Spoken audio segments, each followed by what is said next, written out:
Les rumeurs fusent sur son retour potentiel. Ministre de l'Agriculture de juillet 2020 à mai 2022, Julien Denormandie s'est finalement retiré de la politique à la suite de son mandat.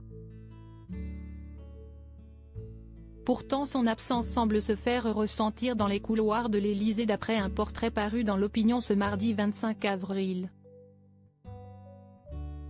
Surnommé le réserviste de la Macronie par le quotidien, l'ex-ministre serait pressenti pour succéder à Alexis Kohler ou à Elisabeth Borne. Perçu comme l'ex-marcheur des origines en référence aux idées politiques qu'il incarnait, l'homme de 42 ans était aussi reconnu pour sa proximité avec Emmanuel Macron. « C'est mon bébé » avait un jour affirmé le président de la République. Des propos confirmés par le sénateur de la Côte d'Or, François Patriat, qui avait aussi affirmé que le chef de l'État considérait Julien Denormandie comme son fils malgré leurs 3 ans de différence. Mais serait-il prêt à remettre le couvert? Comme l'a rappelé l'Opinion, Emmanuel Macron avait tenté de rallier Julien Denormandie à sa cause en lui proposant plusieurs ministères en 2022, dont Bercy. Ce dernier ayant refusé afin de suivre une carrière dans l'entrepreneuriat. Un rêve qu'il entretenait depuis 2014 alors qu'il était sur le point de créer son entreprise avec Emmanuel Macron. Toutefois, le 25 mars dernier, Réussir, un site dédié à l'actualité agricole, l'avait interrogé sur un éventuel retour au sein de l'exécutif.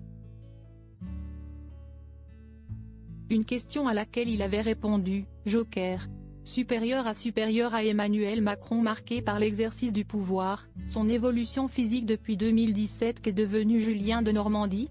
Après en avoir terminé avec l'Élysée, Julien Denormandie s'est reconverti dans le privé. Il s'est fait embaucher en tant que Chief Impact Officer, chargé d'étudier l'impact des activités des entreprises, chez Sweep.